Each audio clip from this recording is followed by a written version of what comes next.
katakan begini, kita bisa membeli semua pangan, roti yang ada di seluruh dunia. Betul? Roti. Kalau kita punya uang. Tetapi kita tidak bisa membeli satu titik kenikmatan pun di dalam hidup ini untuk menikmati roti itu. Kalau kita tidak melihat kenikmatan itu sendiri pun adalah anugerah Tuhan. Amin. Artinya banyak orang melihat kenikmatan hanya sebatas hidup itu lega, hidup itu lancar, hidup itu terjawab dan lain sebagainya.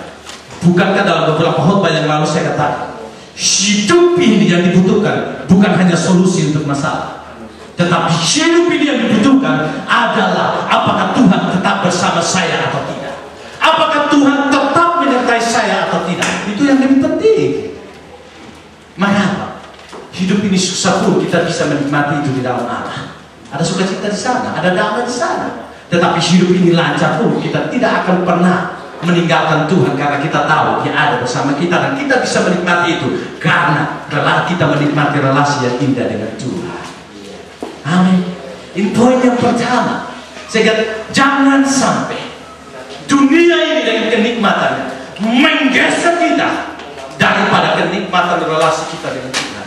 Ataukah kita pakai Tuhan sebagai alat dan sarana untuk kita mencapai kenikmatan dunia, dan ketika kita capai kenikmatan dunia kita meninggalkan Tuhan begitu saja. Padahal betapa ruginya kita, dunia ini tidak akan senikmat Allah itu sendiri. Karena Allah yang kita sembah adalah Allah yang tidak hanya mengaruniakan hal dunia, hal yang sementara bagi kita, tetapi Dia menyediakan kekekalan buat kita. Maka sekali lagi saya katakan apa yang dikatakan oleh Words. Saya ingatkan lagi dalam The Purpose of Life. Dia katakan apa? Hidup sementara ini hanya seperti cover buku saja. Sedangkan hidup kekekalan adalah dari daftar isi sampai kepada kesimpulan, itulah hidup yang sebenarnya. Maka betapa susahnya kita, betapa celakanya kita.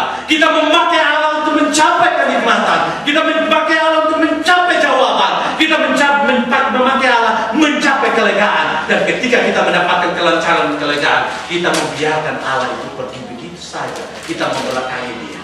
Saya mau katakan, yang rugi bukan Tuhan, tapi yang rugi kita. Kita hanya dapat sementara, tapi kekekalan kita tinggalkan. Amin. Maka ini poin yang pertama. Apa rahasianya?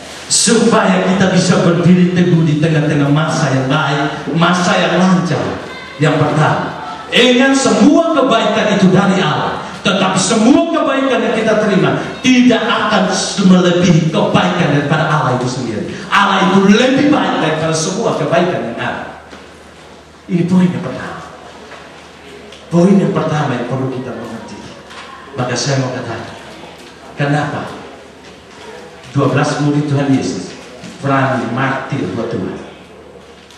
Martir tahu bukan berarti Martin Luther, pendeta Martin Marisit yang sekarang ada di Filipina yang pernah jadi pendeta di Suzuka. Bukan. Martir adalah orang yang berani mati saya buat Tuhan, tapi bukan jihad. Ya, atau jahit atau jahat. Jihad boleh dapat, mau rubuhkan ini. Saya kutip apa di Urang Pagi, silakan. Kita hanya melawan mereka dengan potong bahan-bahan, minta choice atau tulus. Daging binatang taruh di sekitar daging bahan ini. Coba minyak itu diolesi di semuanya.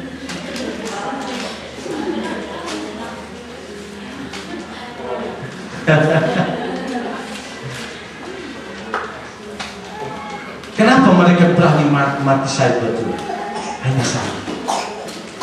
Mereka relakan hidup sementara ini walaupun mati, tapi kenikmatan bersama dengan Tuhan itu lebih indah. Maka Paulus bilang begini, kesukaran sementara ini mengerjakan bagiku kemuliaan yang kekal. Ini namanya minded surgawi.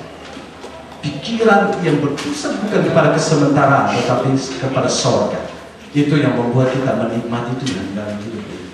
Sekali lagi saya mau katakan begini, apapun yang kita mau kasih buat Tuhan, itu semua adalah berkat Tuhan.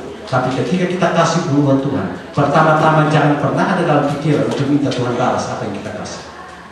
Tidak boleh. Kenapa?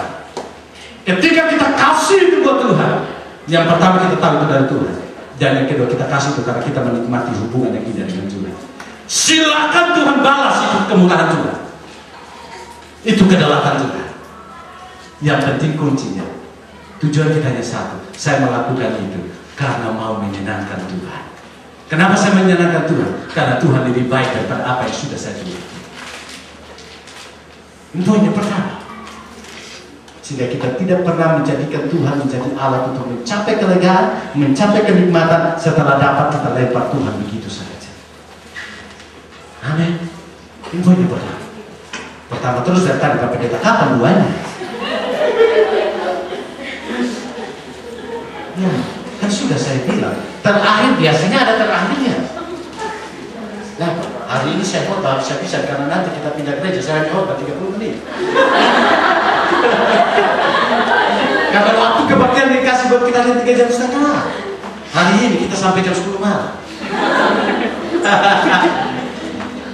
Gimana gak kelaparan? Nanti aksi dana di belakang bikin apa? Pendeta. Poin yang pertama, kita lanjut dulu ya. Yang kedua, apa rahasianya supaya kita bisa berdiri teguh di tengah-tengah masa yang baik atau masa yang lancar? Mari kita baca ayat yang ketiga. Kita baca sama-sama 1, 2, 3. Orang-orang kudus yang ada di tanah ini, mereka orang mulia yang selalu menjadi kesukaan. Bagian yang kedua, kita bisa berdiri teguh di tengah-tengah masa hidup yang baik ketika kita tahu kepada siapa, dengan siapa kita bergaul. Ini yang kedua juga yang perlu kita lihat. Yang pertama, Tuhan lebih baik daripada semua kebaikan yang kita terima. Tapi yang kedua, kita harus tahu ketika kita memiliki kelancaran hidup, ketika kita memiliki hidup yang baik, yang kedua kita harus tahu kepada siapa kita bergaul, lingkungan yang mana kita bergaul. Jangan sampai ketika ada pergumulan, kanker, kantong kering, kita bergumul habis-habisan sama Tuhan. Ketika Tuhan kasih berkat buat kita, kita lihat di sana ada yang segolong-segolong orang naik Harley Davidson. Kita juga pergi pakai berkat, kita beli. Ketika mereka di tengah jalan dengan gaya seperti ini, bahkan berdiri di atas sadel tempat duduk itu, berdiri begini, gaya sepanjang dan sini sesuka begini. Kita juga ikut begini. Malah mereka gak kerohan, kita minta di kerohan. Mainnya apa? Pas waktu itu hari Minggu lah, gak kebaktian main itu, ngetrekin hal-hal di sana. Akhirnya sehebatnya kita pun kadang pengaruh lingkungan sangat besar bagi kita. Apalagi di tengah-tengah hidup yang cukup, di tengah-tengah hidup yang lancar, di tengah-tengah apapun yang kita butuh, kita bisa beli. Itu bisa mempengaruhi kita untuk melupakan Tuhan dan membuat kita jatuh.